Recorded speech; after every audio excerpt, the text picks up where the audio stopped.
Em um mundo como o de hoje, em que é tão estimulado o materialismo e o individualismo, será que existe algum benefício para quem pratica o bem ao próximo? Os benefícios da caridade é o tema de hoje, aqui no Vida e Doutrina.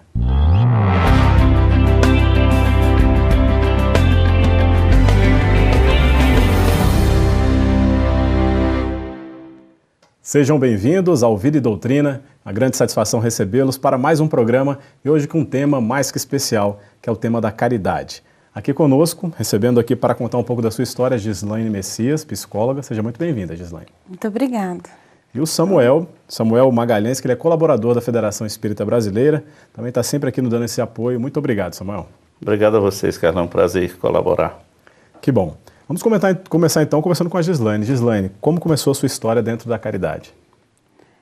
Bem, a caridade, de uma maneira mais consistente, começou há 3 anos, praticamente, né, em que eu tive a oportunidade de procurar a FEB por meio do atendimento fraterno, com um desejo de orientação.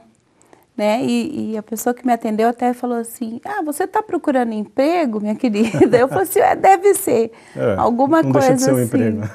E eu falei assim, vamos lá, o que tem? Ela começou a explanar quais os trabalhos que existiam na casa.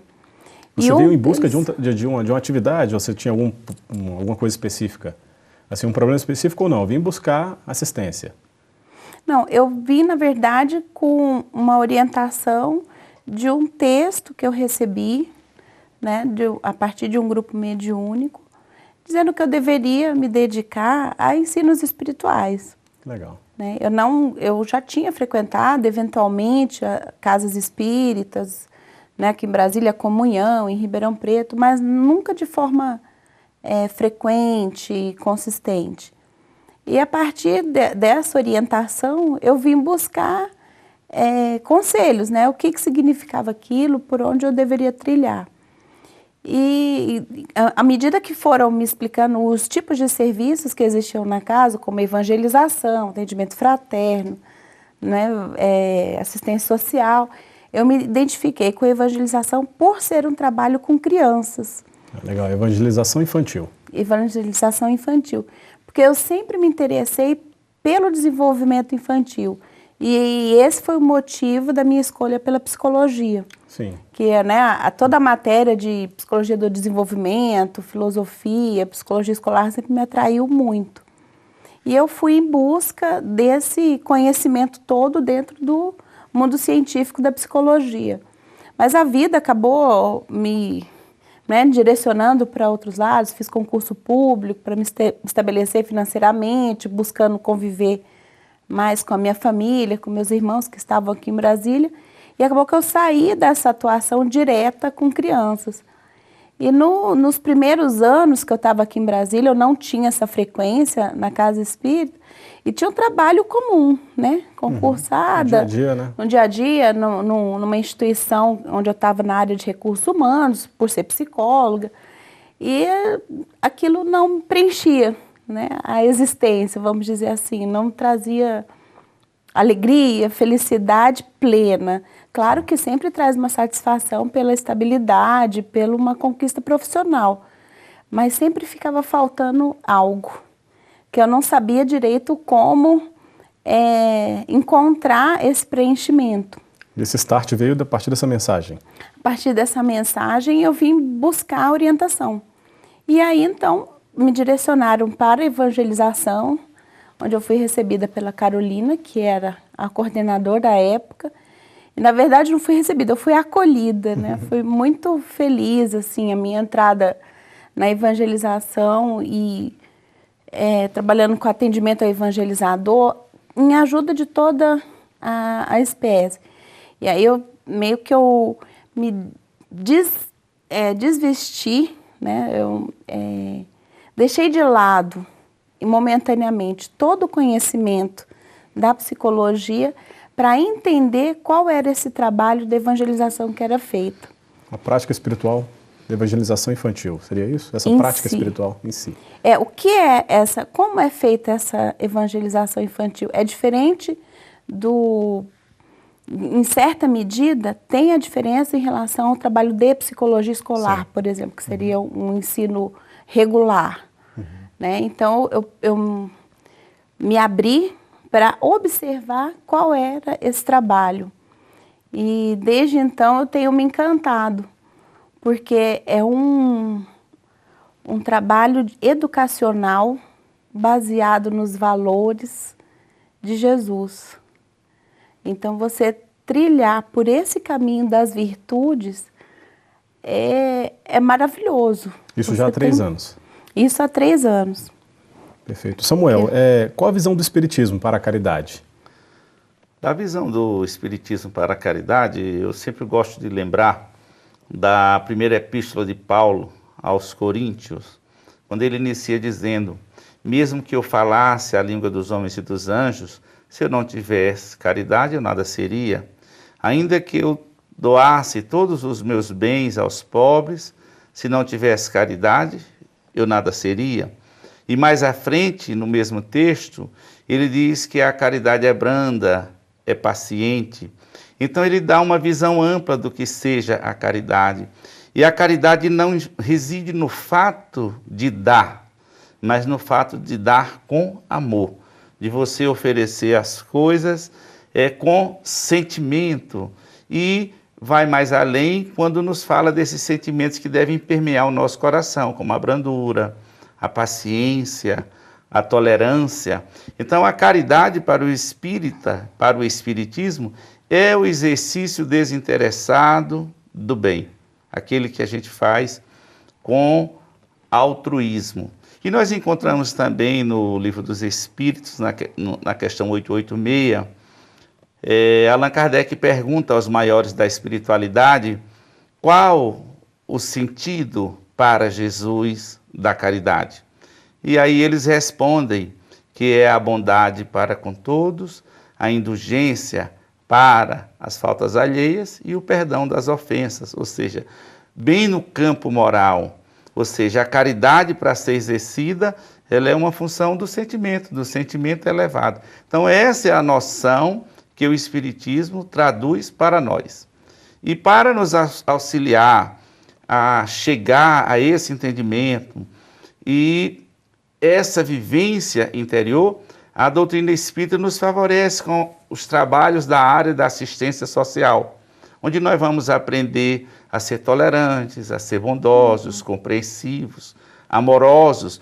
Então, o serviço de assistência social espírita, ela nos leva o praticante ao treinamento íntimo para a aquisição ou o desenvolvimento dessas virtudes. Então, a caridade para o espiritismo tem essa conotação do trabalho em função do outro, para que nós mesmos nos melhoremos e avancemos assim para a nossa realização espiritual. E agora, essa melhoria, ela é desprendida, ela não é uma melhoria programada. Estou fazendo para ter um retorno, e sim uma coisa natural, seria isso? É uma coisa natural. Ela acontece sem que nós sequer percebamos, ou seja, e esse processo normalmente também ele é muito lento. Você não vai para um trabalho assistencial 1, 2 anos e depois você já está santificado. Sim. Aqueles que depois de 2 anos as pessoas reconhecem como santos, é porque já o eram, estão só demonstrando, porque é um trabalho lento e gradativo, mas nós precisamos entender que da mesma forma que se faz uma programação para você passar no concurso público, para você conseguir determinadas aquisições materiais, nós também podemos fazer uma programação para a aquisição das coisas do Espírito, com uma diferença.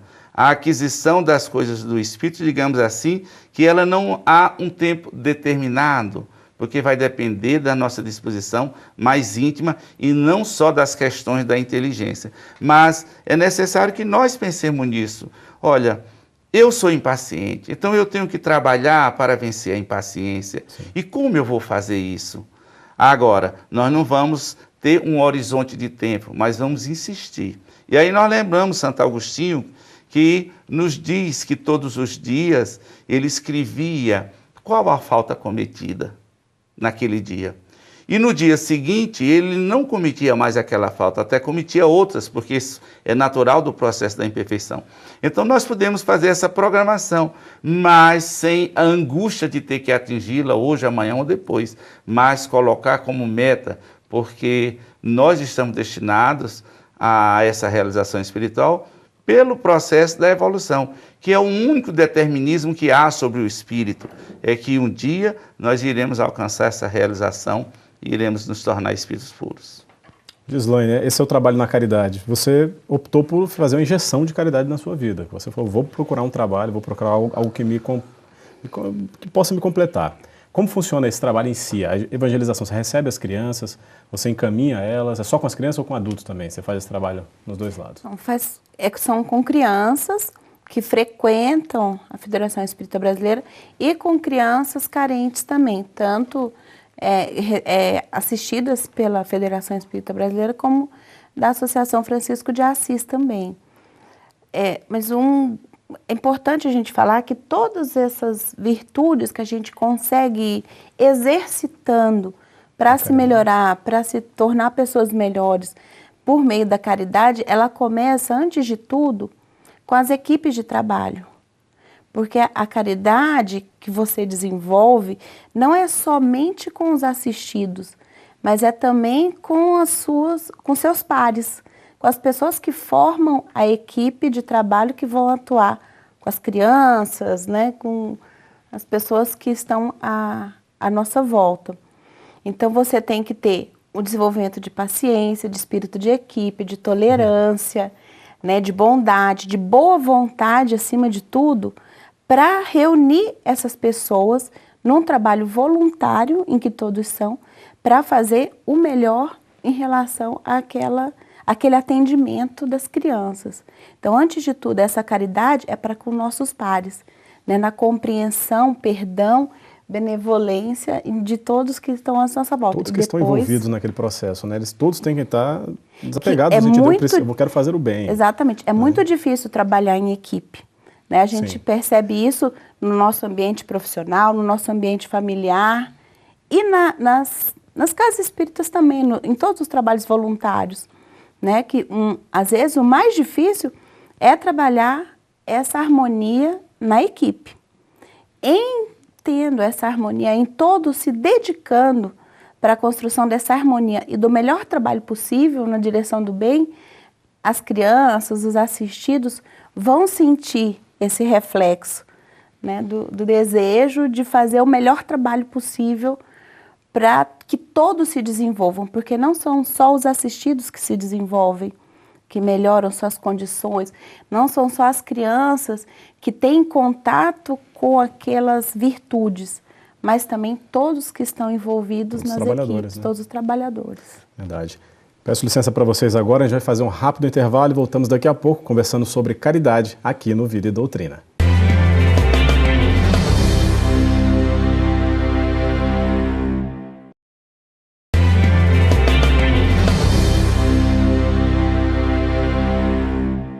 Voltamos, você está no Vida e Doutrina.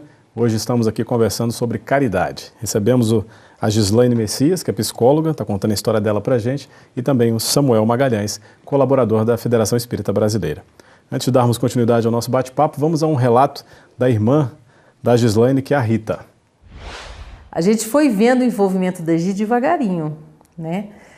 Que ela começou, ajudou aqui uma besteirinha, um material escolar, que ela ajudava lá, o material da evangelização, e aquilo foi tomando um vulto. A gente foi percebendo a mudança nela, né?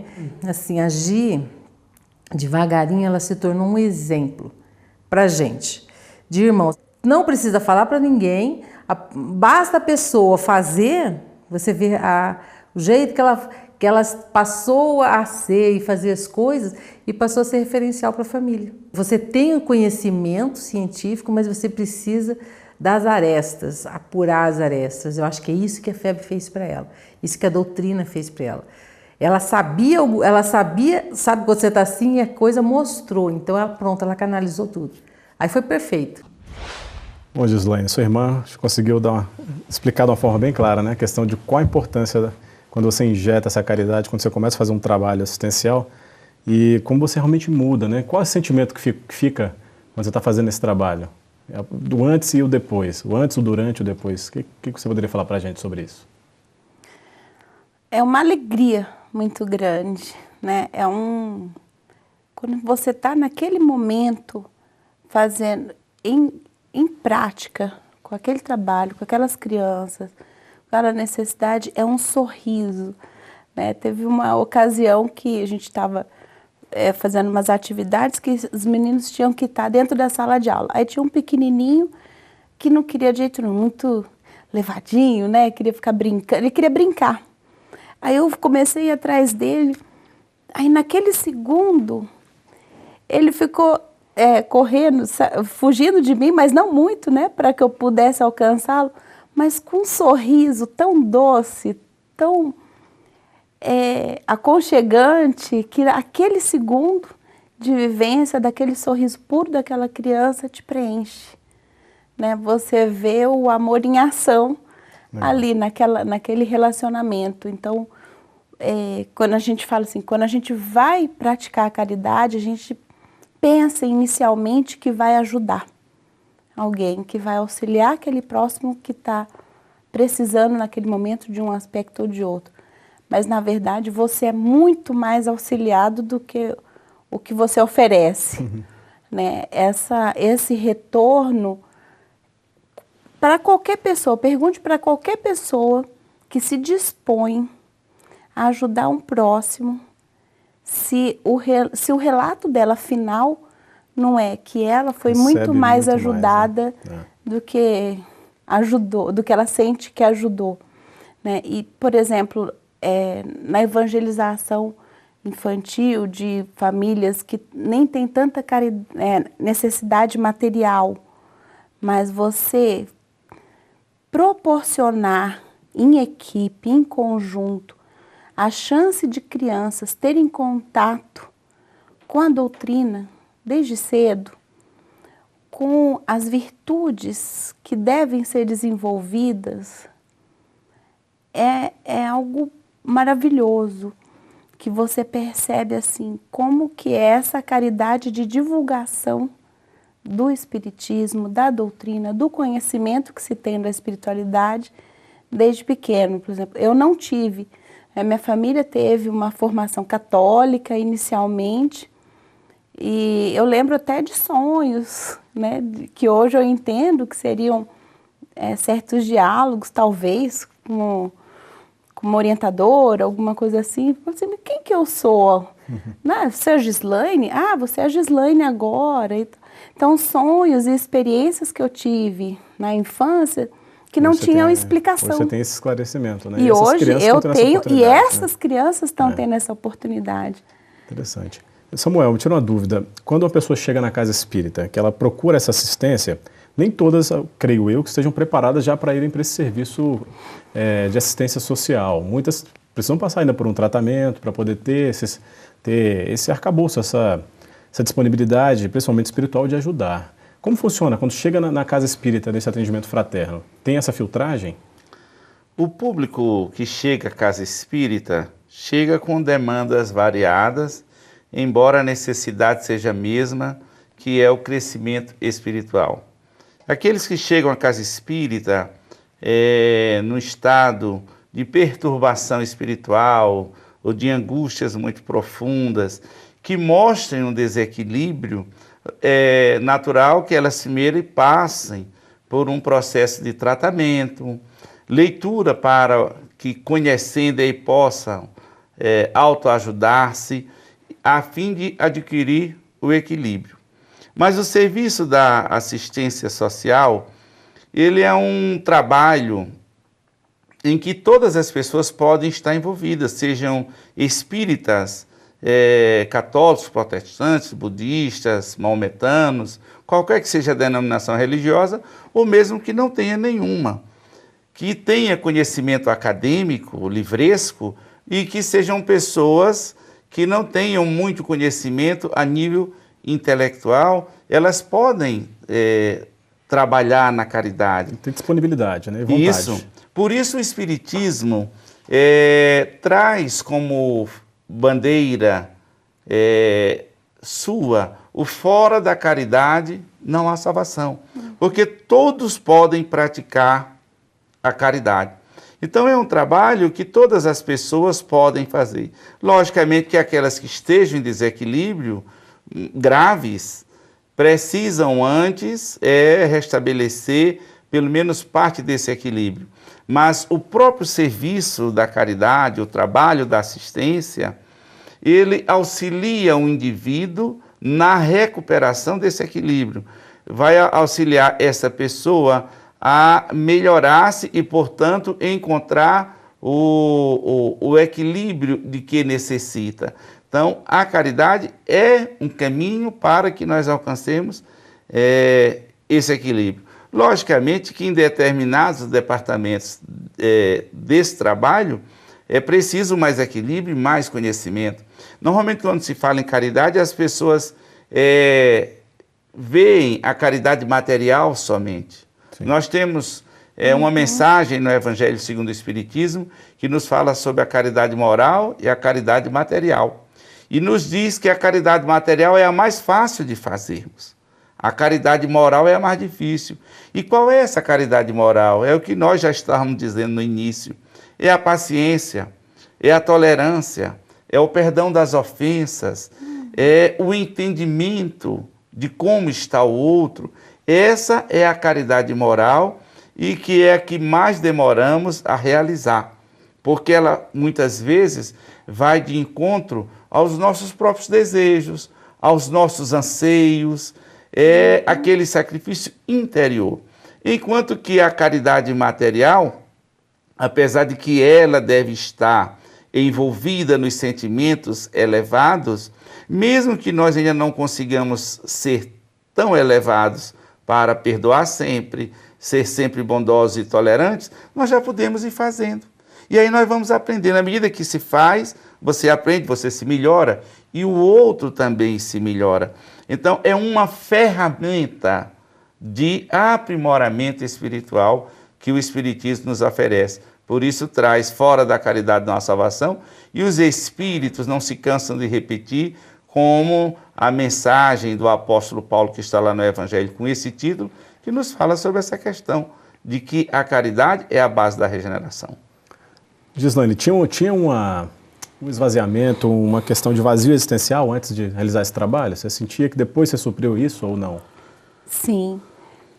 Pelo próprio dia a dia, eu acho que estava dentro de mim. Por exemplo, eu não tinha muitas realizações nas atividades normais das pessoas que estavam à minha volta, né?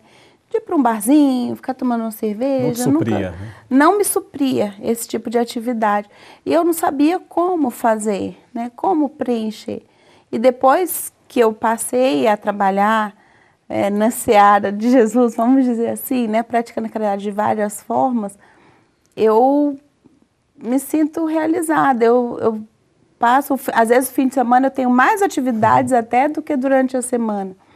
Mas passa tão rápido, de uma maneira tão realizadora, e não só com as pessoas que são assistidas, mas também com os amigos que você vai formando ao longo desse caminho, que são essas equipes que vão participando, né, dos trabalhos. Samuel, para a gente finalizar esse bloco com explicação, eu vejo muitos casos de depressão, pessoas com depressão que começam a realizar esse trabalho na caridade e estão bem, hoje conseguem tocar a vida numa boa e acreditam isso ao trabalho de caridade. Como o Espiritismo vê isso? Assim, quando nós começamos esse trabalho de doação, ele reflete em nós. É a lei de causa e efeito, é o dando que se recebe da oração da paz que costumam atribuir a Francisco de Assis, que há uma resposta, tanto quando fazemos o bem, quando nós fazemos o mal. Então é natural que na medida em que as pessoas vão fazendo o bem, onde estiverem, que elas recebam de volta essas vibrações de paz, de alegria, de felicidade, de realização, e isso vai auxiliando-as na reconquista do seu próprio equilíbrio e vai trazendo felicidade. E muitas vezes a depressão é esse vazio de Deus que chega, essa necessidade de servir Porque para que nós possamos amar a Deus, nós precisamos amar ao próximo. Está lá Jesus nos dizendo, nos 2 mandamentos, quando ele sintetiza o Antigo Testamento, amar a Deus sobre todas as coisas e ao próximo como a si mesmo. Então, esse vazio pode gerar a depressão, a angústia, digamos assim, pode trazer um desconforto profundo, e o trabalho vai te dando essa resposta, você vai recebendo essas energias e você vai melhorando. Então, as pessoas se sentem bem quando fazem o bem. E isso é uma questão científica, não é uma questão mística, é uma questão de física, uma questão de ressonância. Bom, e vamos agora para mais um intervalo e voltamos daqui a pouco com o Vida e Doutrina.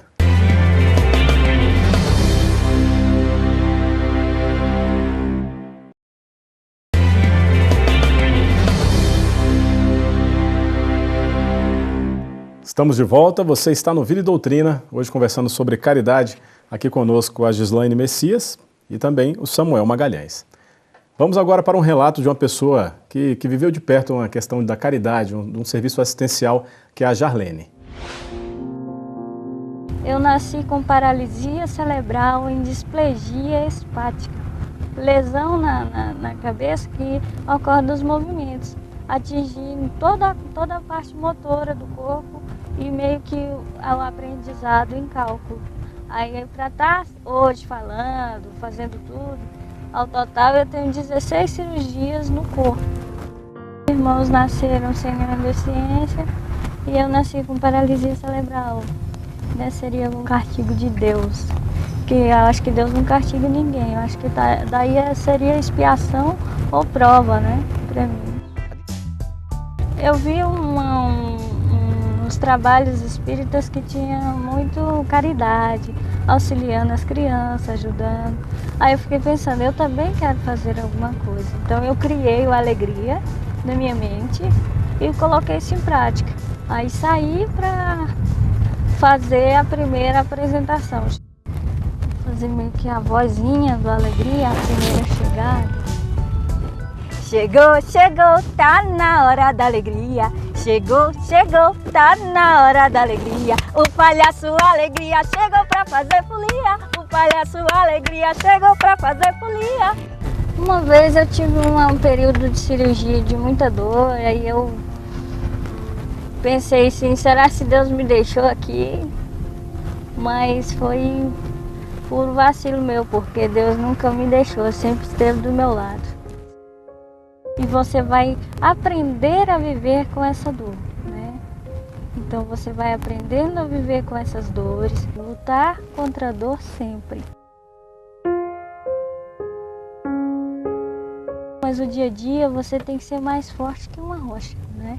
Você tem que fazer de conta que a dor não existe.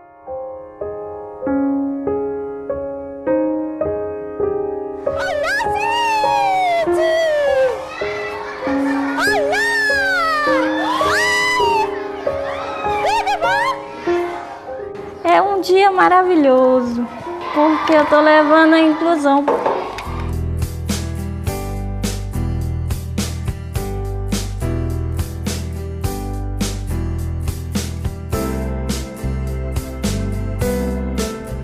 Você já viu uma pessoa que anda de cadeira de rodas? E você sabe como são chamadas as pessoas que andam de cadeira de rodas? Cadeirantes! Então eu tenho que estar junto com ela. Ela tem que ser mais forte que uma rocha, eu tenho que vencer ela. Eu tenho que ganhar da dor. O palhaço não pode chorar, ele tem que sorrir. Por mais que você está sentindo dor, tem que continuar sorrindo, né? Bom, tá aí o relato da Jarlene, nós já entrevistamos ela aqui no Vida e Doutrina e realmente é uma história emocionante, porque ela, além de levar alegria para as pessoas, né, ela trabalha a inclusão também, porque ela é um exemplo vivo, né? E a força, a determinação é espetacular. No seu trabalho lá, Gislaine, qual o retorno das crianças que são assistidas, né? Porque eu sei que a gente recebe muito mais do que dá, mas qual o retorno que você vê mesmo? Assim, ó, tá acontecendo isso de diferente na vida da pessoa, ela tá tendo isso de bom. Quais são os relatos que você tem lá? É a própria... A criança vai se... Principalmente a criança mais carente, emocionalmente, ela vai, no início, por exemplo, tem algumas crianças que não chegavam nem perto da gente, muito agressivas, né? Se a gente chegava, posso te dar um abraço? Não, até empurravam a gente. E à medida que, da constância do trabalho com as pessoas, que elas vão percebendo que a gente vai estar sempre lá, sempre frequentando, sempre levando mensagens boas, né, vivências interessantes, brincadeiras, alegria, elas vão desarmando aquela couraça de proteção contra, porque, por exemplo, principalmente crianças carentes, elas são muito submetidas à violência, sim. Né, à agressividade ali, né, na família, atrás. Então elas, qualquer adulto ali, provavelmente já esperam essa agressividade, essa violência. À medida que elas vão percebendo que você está ali numa postura amorosa, numa postura de crescimento, uma postura de vivência de algum tipo de atividade amorosa, ela vai se desarmando e às vezes você chega no lugar, uma criança corre e te abraça. Né? Então você vê a transformação emocional da criança, ela vai se abrindo para aquela possibilidade de vivência amorosa, de entender que o carinho é possível no mundo, de que uma vivência de respeito, de consideração, ela é possível. Samuel, na doutrina espírita, na literatura espírita, nós temos alguns relatos de caridade, de fatos, exemplos? Olha, o relato que nós temos, encontramos na literatura espírita, são depoimentos de pessoas que tanto receberam o apoio, como aqueles que se dedicaram ao trabalho e encontraram um caminho para a realização na vida. Eles são vastos, são não só na doutrina espírita, mas onde esse trabalho é realizado, nós vamos encontrar esses relatos com certa abundância. Ou mesmo nas reportagens que vez ou outra passa na televisão, em que as pessoas falam da alegria, porque esse trabalho, dos benefícios dele é trazer a esperança para quem realiza o trabalho e para aquele que parece estar recebendo, que também doa nesse trabalho. Então, essa esperança é que faz com que as pessoas encontrem essa realização.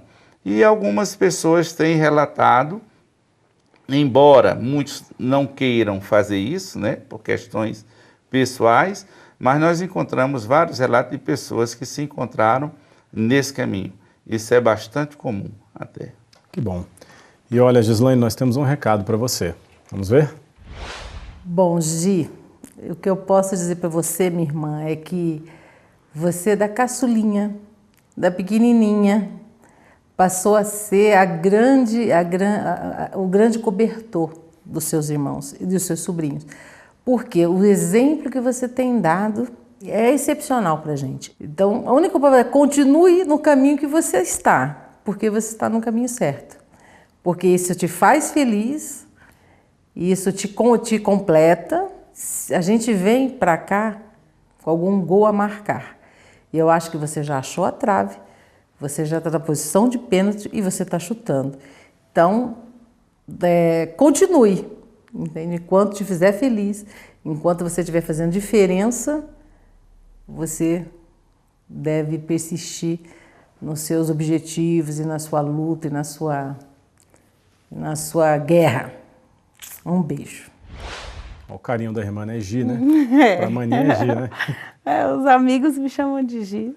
A sua irmã falou bem a questão do exemplo, né? O exemplo ele realmente arrasta. Você esperava que a sua família fosse olhar você com esses olhos? Não. A gente, minha família não é muito de estar falando, a gente é muito da prática, né? O que a gente se propõe, a gente reúne a família, pega e realiza. Mas o que é importante, assim, acho que talvez de deixar registrado aqui, que para começar esse trabalho de caridade, a gente tem que sair do comodismo, tem que sair daquela posição de conforto que a gente tem.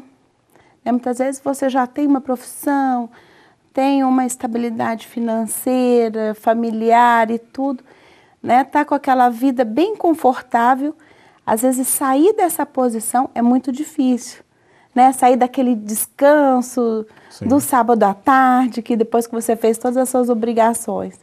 E aí é importante persistir, seguir em frente, porque o benefício é muito maior e a gente não tem ideia, né, do reflexo que esse tipo de trabalho que a gente faz ali de maneira simples, no cotidiano, faz.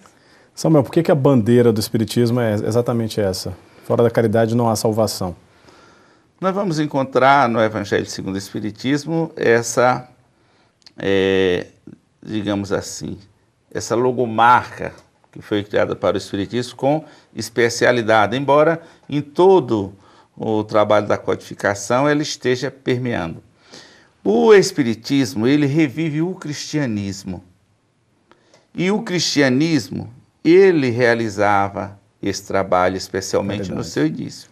Ainda nas primeiras horas do cristianismo nascente, nós temos notícia da Casa do Caminho, em que eram albergados ali pelos apóstolos e aqueles que os assessoravam mais direto, os enfermos, os sozinhos, os abandonados, os pobres, as mulheres que haviam perdido o marido, e eles albergavam e cuidavam de todos eles. Nós vamos encontrar ainda Jesus sempre alimentando os famintos antes da sua pregação. Ele multiplica os pães e multiplica o peixe para alimentar a multidão faminta, porque é necessário também cuidar do corpo. Mas Jesus alimentava o corpo e depois trazia a mensagem para a alma, porque é importante que nós complementemos com o conhecimento acerca da vida espiritual. Então, o Espiritismo, revivendo o cristianismo na sua pureza, na sua simplicidade e também na sua grandeza, ele traz para nós a caridade como sendo a nossa bandeira, porque a caridade, para ser realizada, como nos dizem os espíritos superiores, ela precisa da fraternidade. E é nessa fraternidade que reside a moral espírita. Nós somos uma só família, nós somos irmãos. E alguns irmãos nossos estão em provas mais árduas do que a nossa. E Deus conta com a gente, Jesus conta conosco, para que possamos suavizar essas provas em que eles estão, ou as expiações pelas quais eles estão passando, de modo que quando nós também precisarmos, vamos ter ajuda.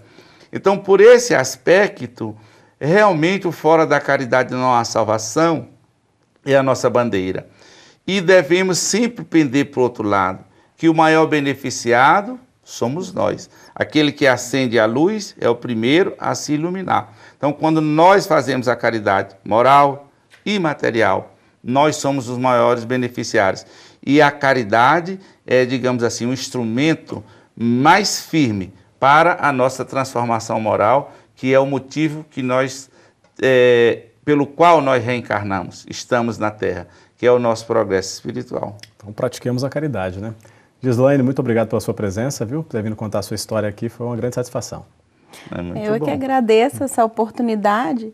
E só lembrando, para fazer um exercício, todas as vezes que nós falamos a palavra caridade, você pode substituir o termo por amor. Né? Praticar o amor. Caridade é o amor, né? É o amor, em ação. Muito obrigado. Samuel, muito obrigado novamente por estar aqui conosco, viu? Foi bom ouvir a Gislaine falando da sua experiência. Ela que está com 3 anos de doutrina espírita, podemos dizer recém-chegada, e que esse entusiasmo permaneça. Sim. E que nós sigamos adiante com Jesus. Isso aí. E que esse trabalho perdure por muito tempo. E a você que nos acompanhou também, muito obrigado, foi uma grande satisfação e pratique a caridade. Até o próximo Vida e Doutrina aqui na FEB TV.